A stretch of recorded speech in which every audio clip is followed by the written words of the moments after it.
Hey everybody, this is AC Bagel's Star Wars Celebration 2025 project ranking list, where I will be going through every single project and panel they announced and all the different things from Celebration 25 in Tokyo, Japan. And I will be giving my 100% subjective and 99% objective excitement ratings for these projects, kind of pitching where I would like to see Star Wars go in the coming years, as well as give you my thoughts on what Disney has announced thus far. To kick us off, we got the much anticipated Young Jedi Adventures Season 3. Yeah, I'm ranking this one a 1 out of 10 excitement for me. I don't think this show is good. And yes, I say that as an adult, but I say that as an adult who has 3 kids, 5 years old and under, who have tried to watch this show, and none of them like it. They can make it through an episode, but they're never asking for it again. It didn't make them fall in love with Star Wars. Yes, it can mindlessly entertain you for the 20 minutes it's on. My kids aren't even remembering the characters' names. They much prefer just to watch the Clone Wars. If I put on any of those early Season 1, Season 2 Clone Wars episodes that aren't super dark, I'm thinking of the one, Downfall of a Droid, when R2 gets lost and they get the little replacement droid, some of the more kids-oriented episodes from the Clone Wars, they love the episode from Tales of the Jedi when Ahsoka's a little baby and there's the little beast that they tame with the Force. Those are good episodes, and they entertain my kids. This show does not. It's set in the High Republic. It's just not a good kid show, and that's a fine criticism. There are amazing kid shows, and there are not-so-great kid shows. This one falls in the not-so-great area. It's not terrible, but I'm not going to watch Season 3. I say this as somebody who watched all of Season 1 and part of Season 2, and then I watched the last episode of Season 2 just to see it, because I thought that was going to be the series end, as it's not that popular of a show. They got it renewed for Season 3. It's really the only kids primarily focused enterprise Disney has going on with Star Wars right now, so I imagine this season's kind of just a buffer for something else, because the end of Season 2 did seem like they could have ended it there. They wrote it as if, hey, we don't know if we're going to get another season, so let's make somewhat of a satisfying ending here. They picked up another season, so good for them. Happy for everybody involved. The kid voice actors, I think, do a great job. It's just not a good kid show. I say that as somebody who has seen a lot of kid shows, both when I was a kid and now with kids of my own. This one is very, very low on my list of good kid shows, so I'm not excited about Season 3. I probably won't even give it a chance unless something in the marketing really draws me in. Man, this one hurts to give. My channel is pretty much built on the Mandalorian universe, and I love Season 1 and 2. I love a lot of the characters and the overall storyline they did with that show. I did not like the Book of Boba Fett. I actually don't know anyone in my life who did, who thinks that was a great show all around. It just wasn't. And then I really disliked Mandalorian Season 3. I'm happy with what I'm doing it in my re-edit, Star Wars The Way of Mandalore. I am very happy with how I'm recontextualizing things and taking the best parts of Book of Boba Fett and the best parts of Season 3. But as a whole, I did not like how this whole universe has gone since the ending of Season 2. Really feels like Disney just saw it as a money grab after that. They wanted to reinstate the reunion with Din and Grogu, and then just make Boba into this peaceful type of, not even an anti-hero, like they just want him to be a hero. Just don't like the direction they went with any of it. And I watched the leak trailer for this movie, wasn't impressed. Not impressed whatsoever. A lot of people were saying, oh, the action sequence it opens with, that wasn't Star Wars combat. Is it flashy? Yes. This looks like a more choreographed John Wick segment of Din killing 20 stormtroopers in a row in the belly of an AT-AT. I'm just not entertained by that kind of stuff. When it looks super choreographed and scripted, the stormtroopers, they're jumping into the walls when they get punched a little bit. Din's doing the no-look shots behind his back to the stormtrooper just rushing up to him for no reason instead of like hiding in cover and shooting him. It's just a very, very unrealistic combat scenario. And I think The Mandalorian has done good action sequences. It's very hit or miss through the first 2 seasons based on who was directing on set. Just going to say what I saw from the trailer I was not impressed by. The visuals look nice. I think all the CGI was really well done. The AT-ATs look great. Some of the explosions and everything looked really good. It looked movie quality. Wasn't a fan of the directing of the combat, and then the story plot in general. 100% this is just Mandalorian Season 4 canned into a 2-hour movie. It's a side adventure of Din working for the New Republic about rescuing Rada the Hutt, who is now a gladiator. Rada is the baby Hutt, Jabba's son from the Clone Wars, which confirms a lot of the leaks that came out 3-4 months ago about this show. The other leaks were saying, hey, this has had production problems. It's not good. Nobody is really super enthused about this. This is really just to get it out there and have a moderate box office win. It's not going to wow anybody, and I to me, the trailer confirmed that. I don't have high hopes for this. I know I'm going to go in and be disappointed. Though, if you paid me $10 million to try and fix The Mandalorian and make a good movie after Book of Boba Fett in Season 3, I'm not sure I could do it. So, to me, this is just purely a money move. Disney wants a very, very safe movie that they're confident can make them a little bit of money and restore some of the good graces of the public. That just doesn't interest me. That's not what I want from Star Wars. I'd rather them do something else. So I've got this one below average excitement. I was disappointed by the concept. And my goodness, that is the worst title of a Star Wars movie I have ever seen. Horrendous. The logo looks dumb. The name is dumb. Just bad. Not excited for this movie, sadly. I'll definitely still re-edit it. I'm going to go see it. Give it a fair chance, and hopefully it proves me wrong, but nothing I've seen out of the production or the trailer or the story or anything is leading me to be excited about this. Next up was Star Wars Starfighter. Man, they did pretty much the 2 worst things you can do in announcing a movie, at least in my opinion, for Star Wars right now. Like, if you said, AC Bagel, what is the worst possible timeline and setting and era and character focus for a Star Wars movie to do right now, I would tell you anything within 20 years post Rise of Skywalker that focuses on a Jedi character, a light side Jedi character within that 20-year period after that movie. I can't think of any worse era or setting in all of Star Wars. And there they go announcing it's set 5 years after Rise of Skywalker about a Jedi Force-sensitive Ryan Gosling, of all people, which I am against Star Wars casting these A-list actors just to get people in seats. Feels cheap. I wasn't impressed by the panel with... Ryan Gosling obviously knows nothing about Star Wars. I wouldn't expect that. But even Sean Levy, they did the whole thing. I'm a fan of Star Wars, and now I'm making a Star Wars movie. That's what they all say. That's what Rian Johnson said. I'm not doubting that you are fond of Star Wars. I am doubting that you know any of the lore implications, any of what makes a Star Wars movie feel like a Star Wars movie. They also announced this was just a one-off story that's not going to connect to much else, which I don't think Star Wars should be doing right now to restore the graces of Star Wars in the public eye. You need to be going back into the epics, into a saga scope with a long plan. So again, this was supposed to be the Rey movie. It looks like that's getting pushed back if that ever happens. I think it will. A lot of people are saying that's never coming out. I actually do think they're going to do that maybe within the next probably 5 years. This is moving up, bumping Rey back, and they do want to keep building their sequel trilogy era.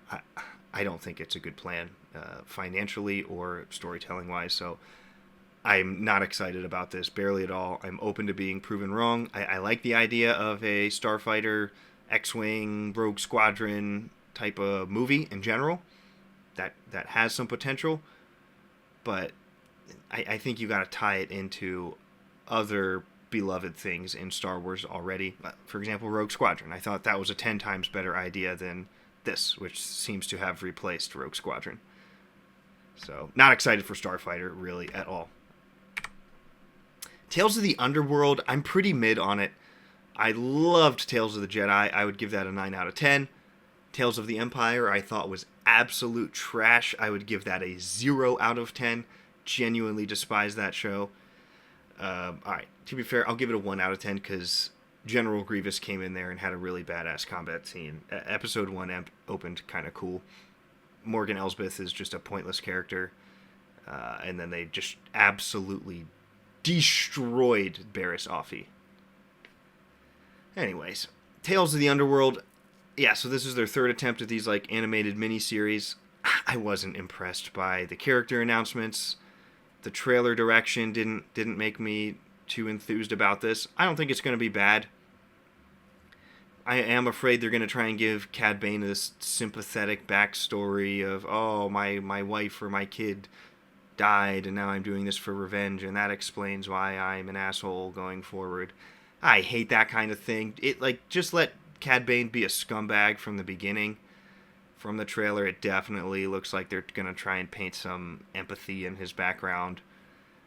I don't like that at all. And then Asajj Ventress, I'm still a little bit salty about her even coming back in the Bad Batch and overturning Dark Disciple. Apparently, it looks like Quinlan Vos is going to be in here, though, and they're going to explain a little bit why she's not dead.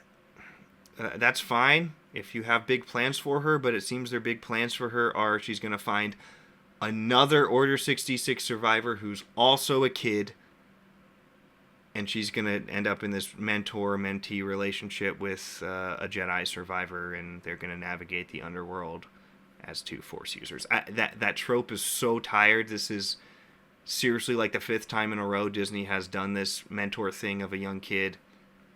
It's getting really old. It's just always, here's an Order 66 survivor for a character. Oh, here's a young kid to make the audience have sympathy. From what I've seen, I think the visuals look amazing. I think some of the themes look promising.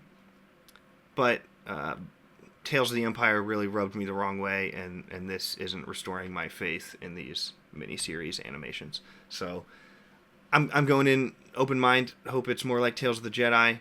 But 5 out of 10. I'm very neutral on this. Hey, something really positive. I think this is a great idea, Maul Shadow Lord. This has a lot of potential if you're going to do it right. And I may be giving my excitement levels, I know I'm juicing them up too much. I should be more cautious with my excitement, but I can't contain it here. The thought of a dark animated Maul show with a possible Darth Talon arc from the EU coming in. They got Kevin Kiner from the Clone Wars coming back in to compose this show. The leaked trailer I watched, it looked dark, it looked gritty, Underworld. Looked like it would be a little more violence, kind of like the darker arcs of the Clone Wars. So I think this does have potential. I'm hesitant to think they're going to do it dark enough, is my only thing. If you're going to do Maul, you got to do violent. And sorry, if you're going to do Talon, you've got to do it sexual. Like it's got to have a sexual element because that is like what her character is. And I don't think that Disney has the balls to tell this story right. I think they're going to cheapen it out a bit. Now, you do get some leeway with Talon because it looks like from the trailer that she's younger right now and kind of coming into her dark side arc through this show. So maybe you don't have to get into the mature themes that were present in the EU for her character and how she would weave seduction and the dark side and her physicality against Jedi and Underworld people. That was her character, and if you're going to bring her back, do her justice. Or just make your own character. I don't want you to bring Talon in and then make her worse. So, Sam Witwer's involved from the panel. It looked like he was having some good story input. Athena Portillo and Dave Filoni are on this. They brought Kiner back, so I think this is going to be some good Clone Wars stuff. I will tell you right now, I'm looking forward to this more than anything else that Disney talked about at Star Wars Celebration. So this looks cool. I am excited. Filoni went into a panel and just talked about George Lucas and how he built the animation department and some of their philosophy for how they build these things and some behind the scenes. It was really good. Look, there's a lot of Filoni haters out there. I'm not going to call myself one of them. I have been critical of a few of his decisions, for sure. But the man, I think, has a place in Star Wars. Is it on set being the director of live-action shows or movies? I'm not convinced of that. But I think he should act as some sort of a gatekeeper of Star Wars stories in general.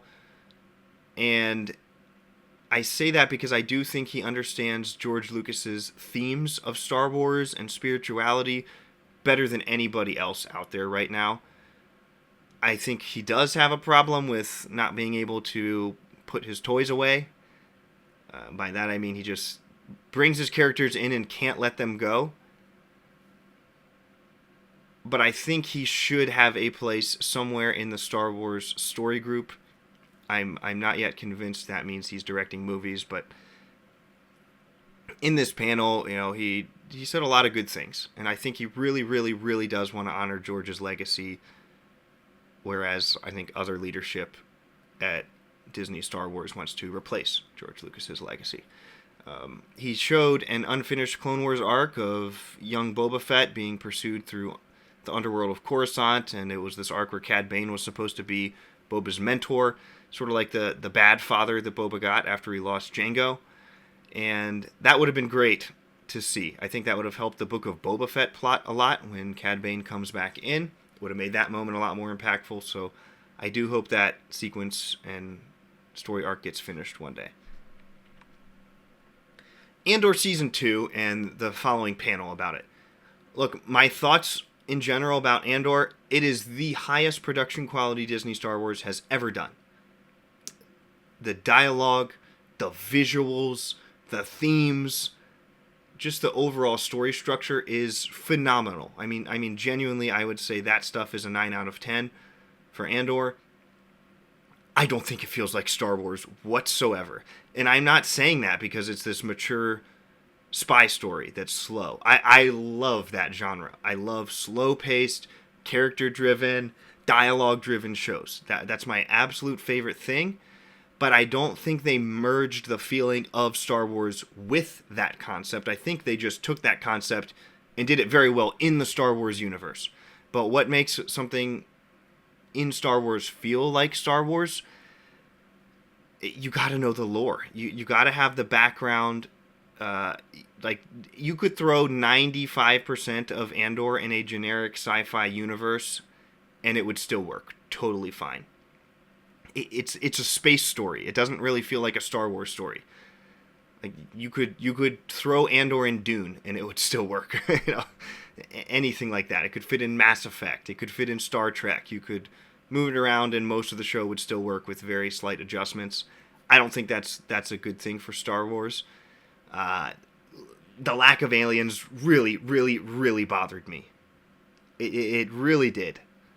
Especially the heist episode into the prison arc. It was just all humans everywhere. That said, I have high hopes for Season 2. I don't have high hopes that it's going to feel like Star Wars, but I think the quality can even go from a 9 out of 10 to a 10 out of 10. So I am excited to watch this, but Andor kind of has a cap for me. And unless they fix that problem of this doesn't feel like Star Wars, it's going to have a cap for me. It's kind of telling that I recommend Andor to people who aren't Star Wars fans more than I do to people who are very big Star Wars fans. That should tell you something. The panel overall was pretty disappointing. I say that because, man, these panels, like, everybody just is, like, glazing each other back and forth. Oh, you're so talented. No, you're so talented. Host tells a joke. Ha ha. And there was just no talk about Star Wars itself. No talk about the universe. I didn't feel like anybody up there understood the universe of Star Wars. It seemed like they all wanted to use the universe of Star Wars to tell their own stories. And I don't think that's good for Star Wars. I want Star Wars feeling stories told inside of Star Wars. And yes, that can be spy thrillers. It can be bounty hunting shows. It can be smuggler shows. It can be political shows. You can have romance in your shows. But all of it has to have the focus of the themes that George Lucas developed, or it's not going to feel right, and I don't think Andor feels right. There was one moment where Diego Luna was talking about, there's one man we owe this whole show to, somebody who has had a vision that's lasted such a long time, and everything to do with this show is to the credit of this man, Tony Gilroy. Not George Lucas, right, who built the entire setting and universe and lore that you guys are trying to take advantage of. That kind of stuff just rubs me the wrong way. It doesn't feel like the people on Andor love Star Wars for Star Wars. It feels like they're using it as an outlet to tell their own story, and it's a story that they could have told in any sci-fi universe that has a tyrannical ruling government. Any sci-fi universe, you could replug Andor into there. So that's why I'm not super excited about it, but I absolutely acknowledge the production quality and the talent of the storytelling behind it. Every time I see Andor, I am still going to compare him to Kyle Katarn and the story from Dark Forces and Jedi Outcast, and I am going to look at it every time and just say, hey, Kyle Katarn feels 10 times more like Star Wars than Andor does. They did a big panel on the new Hasbro toys. Man, shoo, it doesn't get better than Turgle, Hillbilly Cal, Scuba Steve. I mean, come on. This is what we all wanted. Who needs movies when you got these guys? But for real, though, the Hasbro announcements looked fine. The Dash Rendar Black Series looked cool. When I buy collectibles, I don't do these type of action figures. I have like the Gentle Giant and the Sideshow stuff is more up my alley. Buy one of those every few years. So I've got the Malgus, the Nihilus, the Bastila, and the Revan on my shelf right now. I was fine with the Hasbro announcements, but nothing I would purchase for my own collections. But I think there was some cool stuff in there. But since it's not relevant, I'll just move on past that. Lots of manga announcements. It was mostly just retelling stories that have already been out there. Redoing Jedi Fallen Order in manga, redoing a Thrawn comic in manga, that kind of stuff. So I don't read manga. I don't have enough knowledge to comment on if I even like this or not. I won't be buying anything of this. If they had like a manga story that was in canon that ended up being really, really good, I'd probably read that. But these are just like retooling stories that are already out there. So this just isn't for me. Rate that excitement level low for myself, but other people might like it. Visions Season 3 and the 9th Jedi spinoff. I'm not being critical of Visions. I think most of them look visually nice. I have to admit, I didn't even make it through all of the episodes, though, just because I don't personally care for it, as it inherently has no lore implications, as it's outside of both canon and the EU. It's just one-off stories. Some of them have cool animation. I watched like the Ronin Jedi one. I liked it, but I can't get passionate about it without a real story behind it. Now, the 9th Jedi one, that since they're going to try and do like a spin-off story, and I think that was the one that fit the best into the EU and canon anyways. I think it works really well past NJO, past the Legacy era and everything. I think some people try to headcanon it in some Old Republic era as well. So that one I'm intrigued by, but overall, like I haven't even watched all the Visions episodes. I don't care to when it has no story implications. Not for me. I know some people really like it and think they're great and are excited.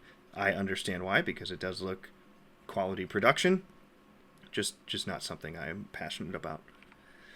The print announcements were abysmal. Still very, very High Republic focused, and they wanted the Acolyte to be very, very popular and have a lot of follow-up books and everything that they had already contracted and announced before this show came out, so they were trying to push those. They're wrapping up the final phase of High Republic, I believe, so I'm kind of intrigued to see where they're going to move after that. I gave up on the High Republic really quick. I didn't like it past really the first novel, and seeing the setup with the Nile and the weird section of the galaxy that was like closed off. The whole galaxy felt really, really small. I don't think they understood the geography of the Star Wars galaxy very well. I just haven't found the era very interesting. I think the comics were even worse. I'm not a fan of this, so most of their print announcements were about that. Only reason I'm giving this a 1.5 is I do think the Andor art book is going to be good. Those art books are always nice. I got the Mandalorian Season 1 and 2 art books, and they're very cool. The ILM book in the red there with the light bulb, that looks really good too. And then I am pre-ordering the Revenge of the Sith re-release with the Matthew Stover annotations and commentary. I think that's awesome. This Darth Vader book, I don't like it. I don't like the premise because it's Vader trying to bring back Padme, which Disney has already done 2 other times, just in different formats. They did it in the VR game, then they did it in the comic series, and now they're going to do it in a novel. It's just like they had one idea, and they're just trying to milk it from every source possible. And the book's called Master of Evil, and it's like this really emo-looking cover. Not a fan of that announcement. They didn't really announce any other novels. Some other comic series, the Kylo Ren series, the Keller and Beck series, more Dr. Aphra. It's all stuff I don't care about. So Poe Dameron again. I was very disappointed. There was no new. I was hoping they'd kind of hint at what they're going to try and do next after the High Republic wraps up. Maybe that's an announcement for later in the year or something, but not excited about the print whatsoever. Light and Magic Season 2. This is the behind-the-scenes ILM thing. I absolutely love that they're making this. I love seeing anything that George Lucas was in. New behind-the-scenes stuff is absolute gold. My 7.5 is not a critique on the show whatsoever. For what it is, it's phenomenal. It's a 9 out of 10. The only reason I don't have the excitement higher on my end is I am personally a little bit cautious of how much behind-the-scenes stuff I watch, because I'm a little bit afraid of losing the magic. I don't always want to see the miniatures when I rewatch things and know exactly where all the cameras are placed. I will eat up anything that George Lucas is in, but if it's like pulling the curtain back and revealing some of that stuff, I genuinely prefer not to know. So when I watched Season 1, I just like skimmed through and listened to the people talking. I love that. But I didn't want to see too much. That's a personal thing for me. Some people love that. To me, when I see that, it kind of takes me out of the story. And I don't want to be taken out when I rewatch the movies and everything. So I really appreciate this for what it is. Awesome for behind-the-scenes buffs. Awesome for giving us more development about how George and his team did things. So somewhat excited about this. I will definitely watch through cautiously. Ahsoka Season 2. I've got this 7.5. I am hopeful about this season, whereas I liked the first 4 episodes of Ahsoka Season 1. I did genuinely think those were good and felt like Star Wars, and then I think the show fell off a cliff. Those last 2 episodes, in my opinion, genuinely were 1 out of 10s. They were a train wreck of pacing, storytelling, choreography was horrendous. I never liked the premise of Sabine being this, Jedi-esque Force user. I thought it was cool that she had like very slight Force sensitivity in Rebels. And I thought it would have been much cooler if she just would have been a slightly Force-sensitive Mandalorian who focuses on her own people. I did not like her arc, but overall, I liked some of what Filoni was doing outside of the directing of those last 2 episodes. What saved the whole show for me was Baylan Skoll. Such a shame about Rey passing away, but I am excited for Rory. He's an awesome actor, and the behind the scenes they gave him. I think they'll, I'm sure they filmed this or photographed this very promptly just to get something out there. But I think they'll touch up his beard and make him have the white beard, and I think he'll do great in that role. I think Baylan Skoll is the #1 best original Disney Star Wars character that they have made so far, and that's saying a lot because he didn't have a ton of screen time, but he just captured the scene every single time he was on the screen, and a lot of that was due to the performance. So big shoes to fill. Based on what I've seen from the leaks about just the general direction of Star Wars with Ahsoka Season 2 is we're going to be going a lot into the Mortis gods and the Celestials. I think they're going to try to set up Abeloth, the mother, and bring back some of that stuff. It seems like they're going to be bringing back the son from the Clone Wars as well, and I think they'll get Sam Witwer back for that and have him in live action. So I think there's a lot of potential for Ahsoka Season 2. I'm hopeful that Filoni will have learned a lot from those last 2 episodes, which I thought were just absolute trash. Really bad. I haven't rewatched Ahsoka since then. It was on pace to be, probably a top 3 favorite thing Disney has done with Star Wars to me, and those last 2 episodes, I can't even bring myself to rewatch it because of how bad I thought those were. But I am hopeful for Season 2. I'm excited for this. This gave me a Star Wars feeling unlike any of the movies have done. Parts of Ahsoka Season 1, I felt Star Wars. I felt George Lucas in there more than anything else Disney Star Wars, other than a couple episodes of The Mandalorian, I think equaled that as well. So I want to be hopeful about this, and I am excited to see how it grows with especially the Baylan character. Zero Company. I'm hyped about this. I'm a big fan of strategy games. I love XCOM. Love the devs who started their new studio, Bit Reactor, after the XCOM studio kind of fell apart. They're doing it in the Clone Wars era, which is phenomenal. This looks awesome. Definitely watch the panel here. This is a perfect, like a match made in heaven. Really, is this genre in clone Jedi combat. Super excited about this.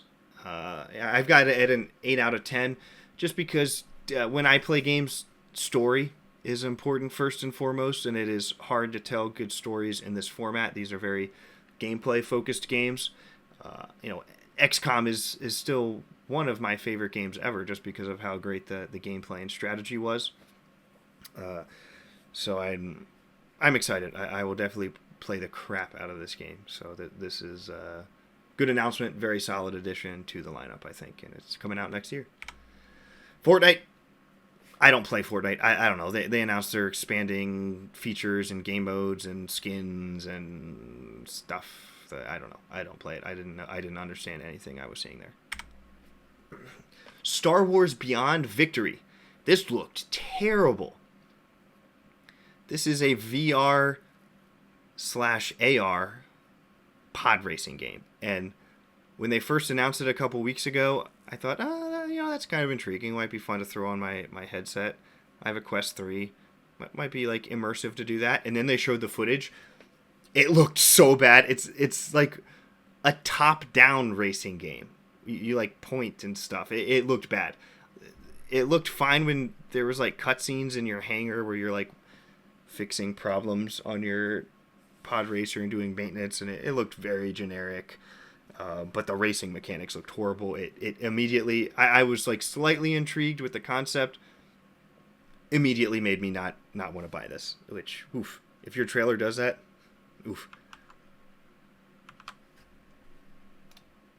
Next, they went through a little The Old Republic highlight reel, sizzle reel, and then they teased the story ahead in a 90-second trailer here. I'm a big fan of The Old Republic. The era, the games, the books, the comics. I have consumed all of that to the max. It's been a few years since I've played The Old Republic, but I'm a person who has 500 plus hours in the game. I haven't played the newest content, so I'm a couple updates behind. Updates have been slow recently since BioWare sold the game to Broadsword. So this is kind of the first big story thing Broadsword has done. I wasn't super excited about Broadsword getting the game, but it looks like they're taking the story exactly where I would want them to take it. This is the return of Darth Jadis, who was one of my favorite characters in the base game. Looks like they're getting some Rakatan mind trap stuff in there. I thought it looked pretty intriguing. Of course, Malgus, they've kind of been bleeding that character to death, in my opinion.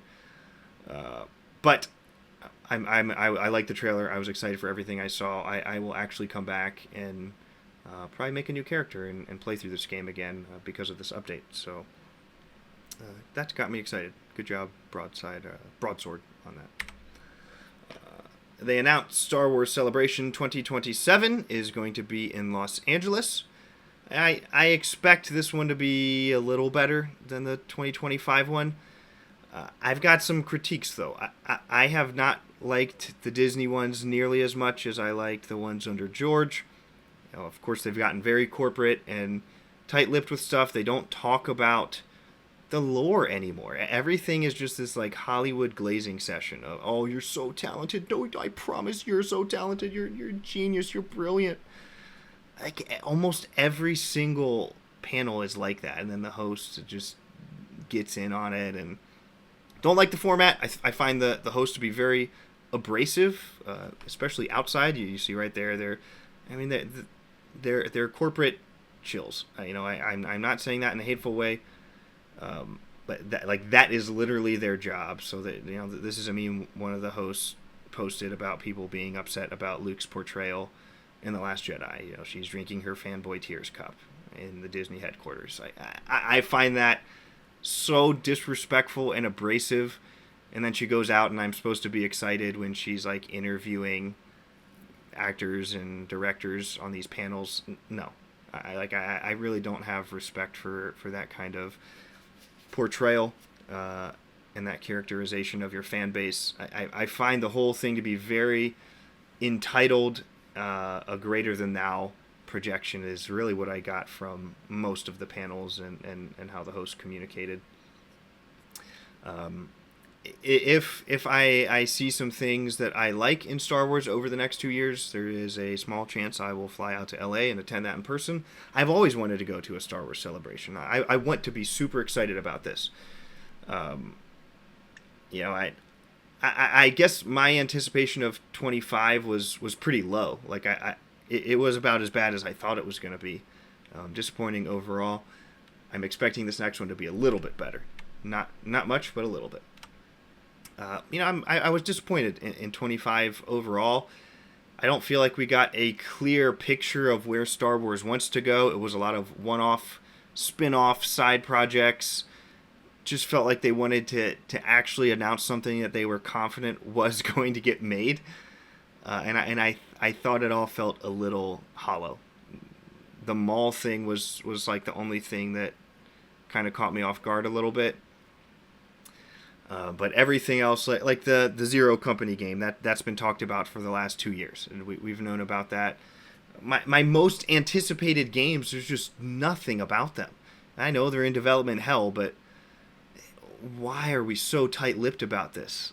Your Knights of the Old Republic remake, Eclipse, like nothing. The lack of transparency here, I get it. It's Disney. They're big corpo. They wear suits and they make millions and millions of dollars, and I don't, and they don't care about me. I mean, that's the feeling I get from Disney in general. And I didn't get that under George Lucas Star Wars. You got, he was independent. Of course, it's going to be a completely different machine being an independent producer compared to Disney. I just don't like how they've handled Celebration in general. So this one, 25, gets a 2.5 out of 10 for me. So, I've been up and down with some of their stuff. I haven't been entirely critical. I'm not a hater. I think I'm reviewing these things very fairly from my own perspective of what I like about Star Wars. And I'm critical of the things that I don't like, where I feel like Disney's taking it a different direction than what I grew up with. But in general, I think this is something everybody here can agree on, is that Star Wars at its core is an epic. A type of storytelling, a type of tale that, of course, it initially revolved around the hero's journey, It was made to communicate both to child and elder at the same time and teach them things about themselves and life in general, the universe, morality. To tell a good story that impacts your actual life. And to do that, you need to have an epic format. George Lucas made it an ongoing saga and developed a lot of lore around it, and authors came alongside him and made the EU, and game developers fleshed that out as well. It had that epic feel for so long, like there was focus, a plan. Hey, we know what era we want to tell stories in. We're developing these areas. We know what the fans like. I don't feel like Disney has figured that out yet. I think obviously from this list of announcements, everything here is a one-off. The only thing that you can say is really building to something else is the Ahsoka Season 2, probably building towards Dave Filoni's Heir to the Empire movie. Other than that, there is no actual cohesion between these projects. They're bringing in Ryan Gosling and then this talented director and then Taika Waititi for that talented James Mangold. Oh, you go do that. It's like they're still trying to test. Guys, it's been 13 years. How have you not gathered data from your tests where you can actually put together a cohesive plan? Like, I could understand this for your very first wave of announcements, like if you were announcing this in 2014. It's 2025. You've had Star Wars for a very long time, and they still seem clueless as to what the fans want, as to what a cohesive storytelling saga would be. And I know somewhere they want that. They want to figure that out, but I think they've done a very poor job of diagnosing and implementing, which is obvious with how many projects have been canceled. So big picture, like you can see, I've got these color coded towards what I am excited about, what I'm mid about. There's a decent amount of green. There's a decent amount of red too. Andor, I'm excited. I think it's good. Zero Company, good. All good. I am really anticipating Respawn's Jedi 3. I think Ahsoka into Heir to the Empire, I do think that will actually work and feel like Star Wars. Other than that, I don't care. This is 2025 on the left. That is all. That's bleak. That's a bad year for Star Wars. That's a very bad year. There's nothing. I mean, after April and the miniseries in May, I'm sure something else will come out towards the end of the year. But, phew, it's bleak. 2026 is kind of going to pop off, I think. I'm open to The Mandalorian proving me wrong. I haven't seen anything that leads me to think it will. And then 2027 and beyond, still a lot of mystery there. This is Rey's movie, The New Jedi Order. I'm dreading that. I would have negative 10 out of 10 anticipation for that. Not looking forward to Starfighter. I don't think James Mangold is going to do Dawn of the Jedi right. This Skydance RPG, I love the genre RPG, so I've got it in yellow. They've said nothing about it. There's no way to get excited for stuff they haven't said other than they're making an RPG. And I'm excited for the stuff at the bottom. And then even beyond that, things that are even more up in the air. They still have Simon Kinberg's trilogy. They actually just announced something today after I made this presentation. Who was it? The Hughes brothers? Someone Hughes who was on the production of Lost. In J.J. Abrams' team, they're giving them a TV show, it looks like, in 2028 and beyond. The Lando show, movie, whatever they were going to do, I don't want to see that.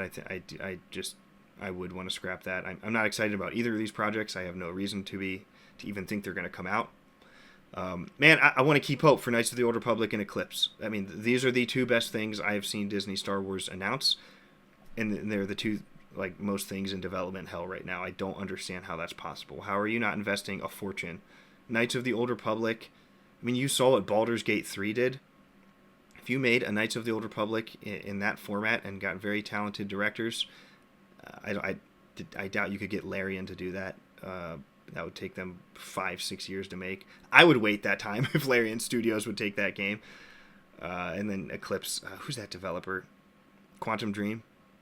But yeah, they have very long production cycles too. So I don't know what's happening to these. I don't know why you announce them and then don't talk about them for 5 years, and then drives me crazy. Droid Story, that was supposedly going to be a Disney Plus show. We've heard nothing about it in Taika Waititi's movie. I wish that would just get canceled. I don't want to see that. I hate getting these like generic, Hollywood talented directors who know nothing about Star Wars and just saying, yeah, make a story and shove it in the Star Wars universe. It'll be a one-off. Just tell a story you want. I hate that for Star Wars. I want to see a cohesive plan. I would love Disney to announce like, hey, we've got a 15-year saga plan. We're looking at 9 movies. We're going to adapt the KOTOR era, go through the storyline of the games and add some of our own stuff and really flesh it out. This is going to take us the next 15 years. And alongside that, we're going to be doing a Tales of the Jedi Old Republic TV show that's going to last probably 5-6 seasons to kind of build the era directly before this movie saga. We're going to have supplementary print materials in this era, that era. I don't understand how you've had the franchise for 13 years and don't have those plans. I really don't get it. It still feels like they're clueless. They have a lot of staff turnover. They don't know what the fans actually want. So I am a little disappointed in the announcements. It's exactly what I expected. So, of course, I'm hopeful for more. I wasn't anticipating more than we got. But in the future, I'd like to make a video really getting into the nitty-gritty of how I would take the Star Wars universe, what I think the best way to handle this franchise. I acknowledge there are fans of Disney canon. Disney canon brought new people in. Disney canon is not all bad. What I would do, though, is you have to fix some of this division. If you ever want Star Wars to come back to the forefront of culture, to be a pop culture phenomenon once more, beloved by many, anticipation like there was in 1999, like there was in 2015 for The Force Awakens, you cannot keep going this path of division where your EU fans, the people who built Star Wars to begin with, just feel completely dejected. You got to get rid of that. And how do you get rid of that? Tell them stories they want to hear. Tell them stories they love. This is all we ever wanted, was for you to just test one single time. Take one EU story that people like and adapt it faithfully. Don't try to change it. Don't try to shove it in your canon. Why don't you just say, hey, this is an EU project set in the EU. No, we're not planning on continuing it. We just want to tell this story because we realize how much it means to you and we want to do it faithfully. Why is that so hard? Do they actually think that's not going to make them $1 bajillion to do right? So here's how I do it. You could do this in Ahsoka Season 2, Heir to the Empire movie. Anything with these characters, I think Dave Filoni should be in charge of this project. Ahsoka or somebody else, Luke, should walk through the World Between Worlds through one window. She should see Luke Skywalker in the sequel trilogy and see that future and be like, oh, gross. What led Luke down that path? What could have happened in his life that sent him to do that? And, she walks down the bridge, looks through another window, and she sees Grand Master Luke from the EU New Jedi Order series, the Jedi Academy series, the games. You see Kyle Katarn in there. And she says, there's 2 different versions of Luke, two different ways this story could go. And I think that opens up Disney to start telling stories in any era, in any canon, in any timeline. It gives you so much flexibility where you're not stuck in this rigid, either we have to decanonize Disney canon or we have to decanonize the EU. Why can't we do both? I mean, every other franchise is doing these multiverse things. I think it works well in Star Wars too. And this really cleanly does it. To just say, yes, here's one possible timeline and here's another possible timeline. We're going to tell stories in both. I don't think that is that hard to do. I don't think it will cause disruption. I think it would please both sides of the Star Wars fandom. We're each going to get what we want. And hopefully there would be a little bit more unity than there is now. Because I think the division is really, really bad for Star Wars right now. What would I do? I pitched you my movie plan, but the old Tales of the Jedi comics with Tom Veitch and Kevin Anderson, these guys, brilliant storytellers. The art style is so unique. The characters are incredible.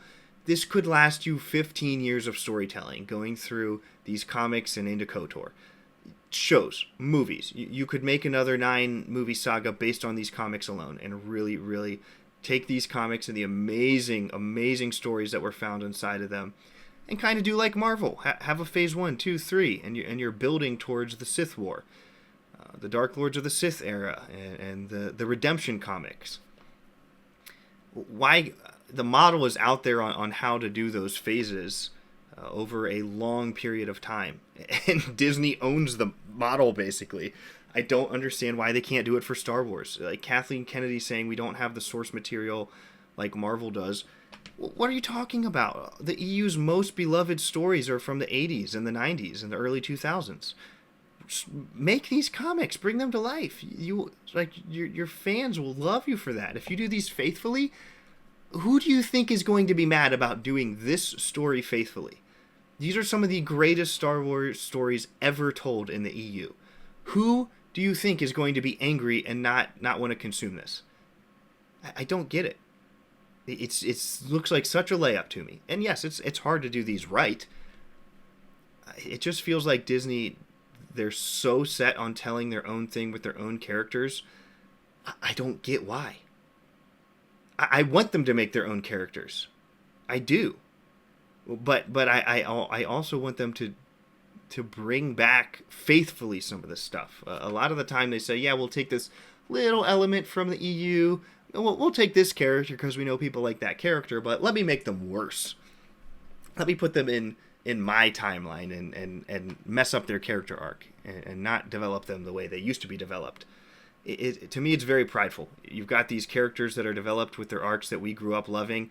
How are you going to take my Grandmaster Luke and make him behave 180 complete opposite of all the stories I read of Luke growing up? Yeah, they do it to Boba, they do it to Luke, they've done it to a lot of Han, Leia, everybody. I think they did wrong, and I would really like to see them just say, hey, we are going to take a beloved character, a legacy character, and do them faithfully as to how they were. And you can change stuff, Sure, I get they're going to Disney-fy what if they did this, they're going to change stuff. You can make it better. I think that the Boys TV show is a perfect example of that. They took a comic that was a pretty mediocre comic set in a pretty interesting world, and for the most part, definitely the early seasons, they made the comic a lot better. They were very respectful to the comic and the character arcs, but they made it better. They improved upon it. And I think there is definitely room for them to do this with brilliant minds. Bring back these people. Do you know how much Kevin Anderson wants to get a call from Disney and say, hey, we want you to consult on how we can bring your Tales of the Jedi series into a movie format. Teach us about these characters. I mean, Disney, humble yourself. Please humble yourself. Go to these great minds that are already out there. Go back to some of the stories that are already out there. Keep doing your own thing. Do your timeline too. I'm not saying destroy everything you built. It's not my pitch. I'm just saying, throw us a bone. Give me a bone to chew on. Give me something faithful that shows me you give a crap about me. And that's it for tonight. Goodbye.